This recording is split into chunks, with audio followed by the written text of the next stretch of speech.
Hi, my name's Melvin, and I can't believe it's not butter.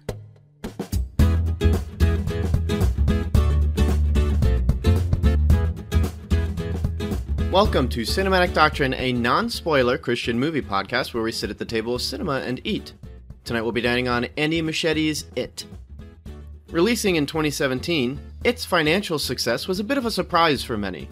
Despite the cult classic status of the 1990 miniseries, as well as the R rating of the film, 2017's It went on to make just over $700 million worldwide.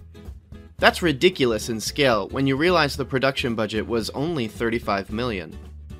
It even holds the #1 spot for the highest grossing domestic release of an R-rated horror movie.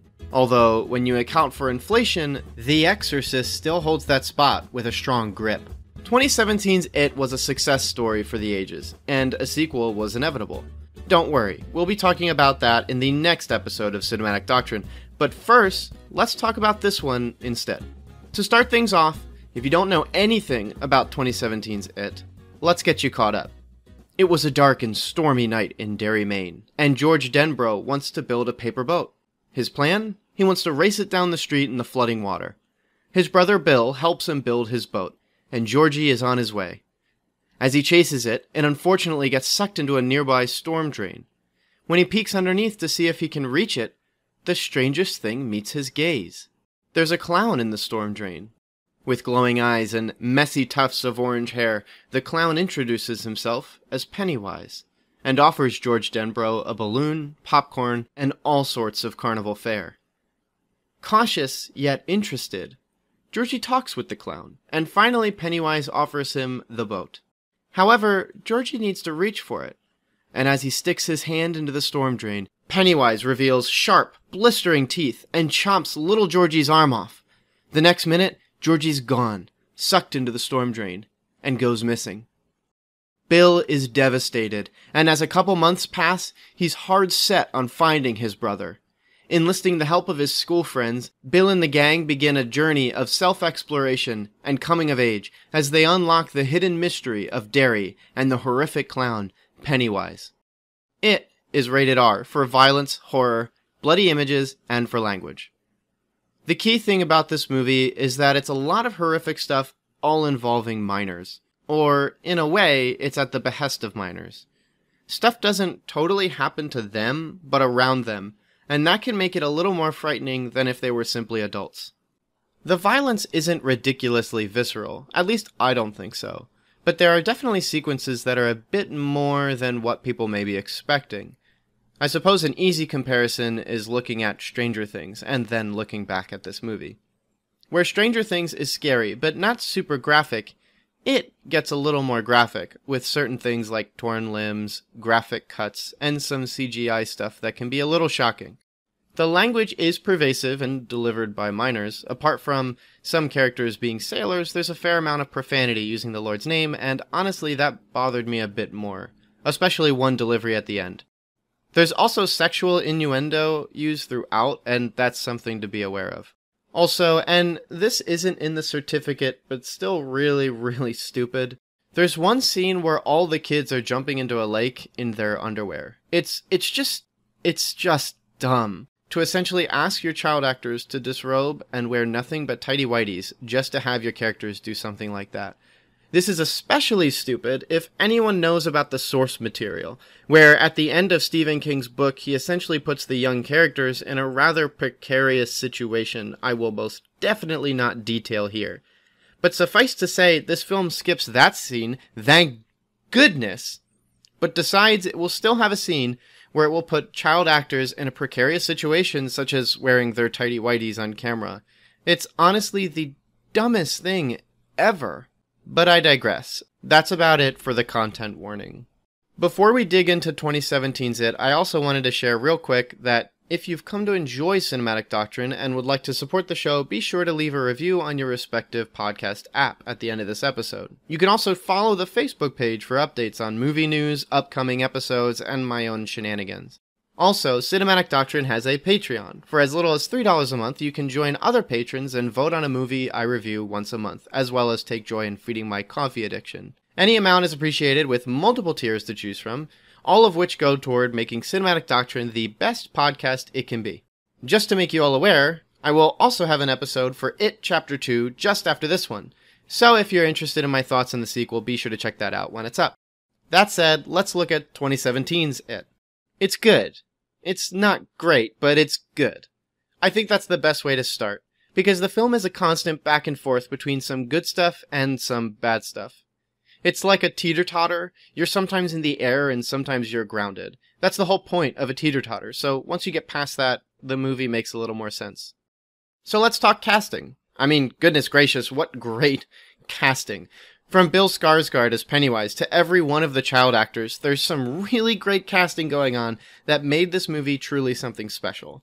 For starters, one of the biggest worries people had about this film going into it was that Bill Skarsgård was going to rehash Tim Curry's fantastic Pennywise performance from the 1990 miniseries. However, Skarsgård separates himself by interpreting Pennywise in a very different manner. And what's great is seeing how he succeeds in this endeavor. For comparison's sake, where Tim Curry engages a charismatic, comforting, conniving, and patient Pennywise, one that's going to take his time to get what he wants. And what he wants is very sinister. Skarsgård's Pennywise is unbelievably impatient. He's bubbling at the opportunity to tear apart his victims, rip them from the living world, and take them to the bottom of the sewers. It's like standing on a dam that seems safe enough, but you start to notice all the cracks across the surface. Not only that, the tiniest bit of water is flowing from them, dripping down to the waterbed below. You don't feel safe at all anymore, and it's quite stressful to even look at the dam, let alone stand on it.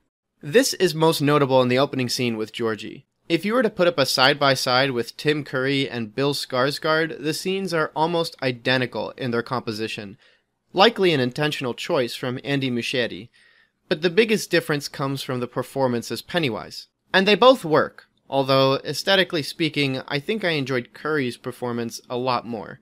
Something about it just feels better. But that's not to undermine Skarsgård's work. In fact, it's safe to say a lot of people like this rendition of Pennywise, and that's quite alright.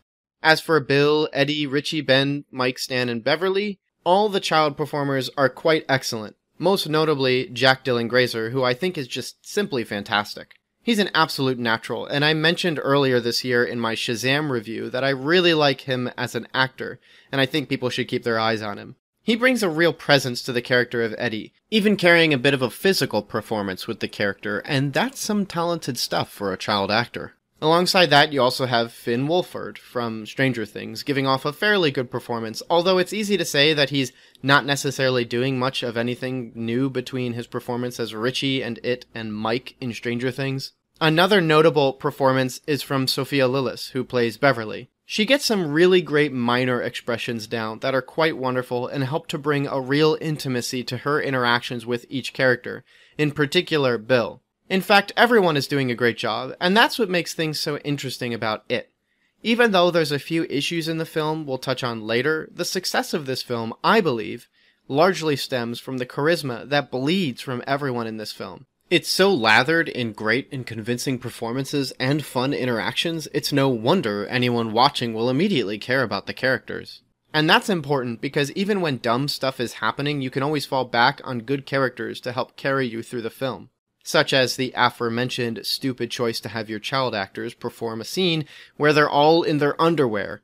Talk about brainless! Besides, this movie released in September 2017, and the following month is when the Me Too movement broke out, where accusations against Hollywood executives, actors, and a bunch of other notable figures in multiple industries were called out for sexual misconduct, Harvey Weinstein being one of the biggest offenders. Not only this, a fair amount of accusations included sexual misconduct with minors or individuals who were minors at the time. Most recently, you can look at accusations against Kevin Spacey, or even in the past, one could look up horrible situations that Shirley Temple had to endure as a child. The reality is, whether it be an older film or a newer one, how children are handled in films, like any other actor, should be taken seriously and with caution. And for the love of all that is holy, do not put your actors in precarious situations like this. Sure, a case can be made for some situations, but disrobing them? Goodness gracious!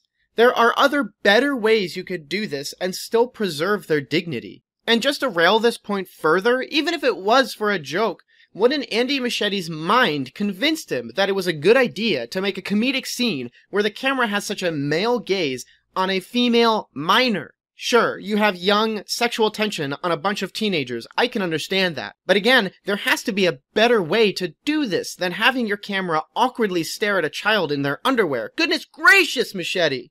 Ugh, all this to say, you bet your bottom dollar this film would have had a different reception if it released the month after Me Too. And even then, we should take something like this very seriously. It's just unacceptable. And you know what? Come to think of it, I should have been this serious about my review for Let the Right One In, which also features a minor in their underwear. Despite that film being a better movie all around, I want to make it clear, I'm not looking at Let the Right One In with rose-tinted glasses. I think that choice is rather problematic too. Ugh, but I digress again. I've made my point. Let's move on.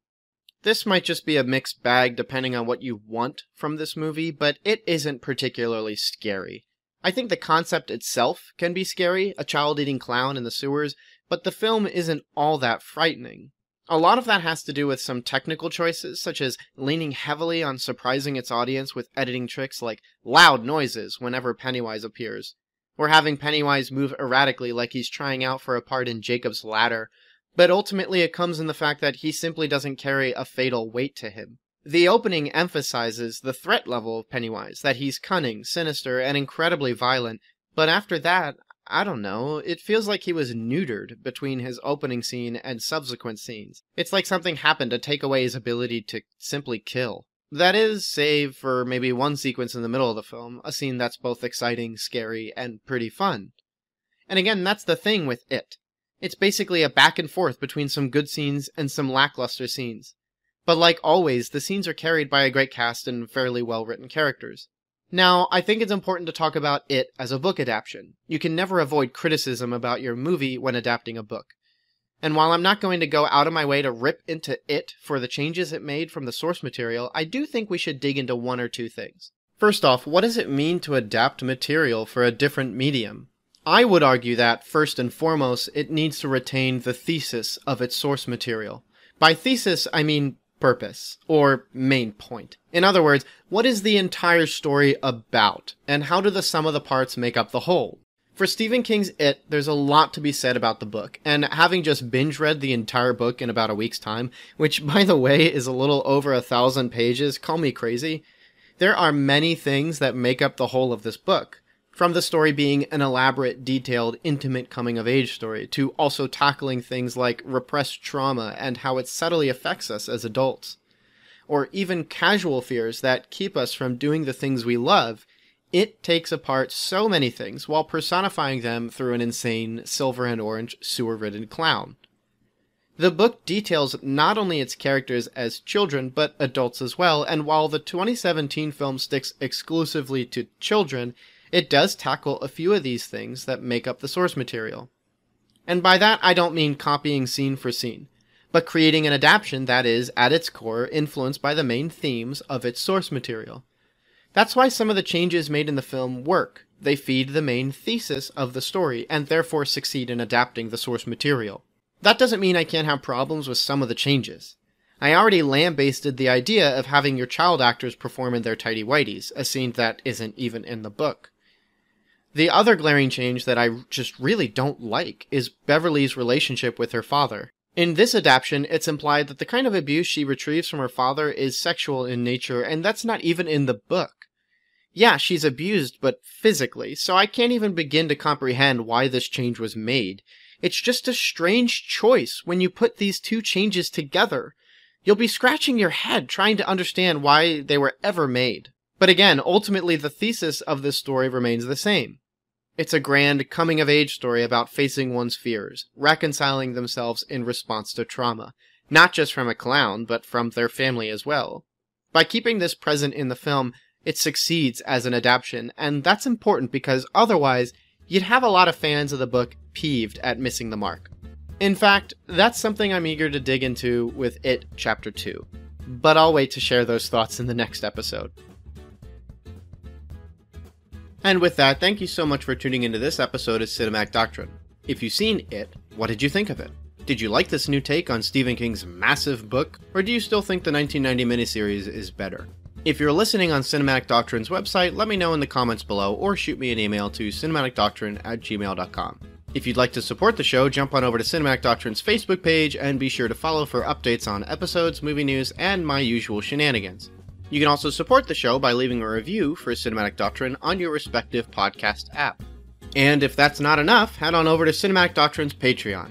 For as little as $3 a month, you can join other patrons and vote on a movie I review once a month, as well as take joy in feeding my coffee addiction. Any amount is appreciated, with multiple tiers to choose from. All of it will go toward making Cinematic Doctrine the best podcast it can be. Also, if you're on Letterboxd, I have a comprehensive list of every movie I've reviewed on Cinematic Doctrine with direct links to those episodes, so be sure to check that out. All this will be available in the show notes. Until next time, stay cool.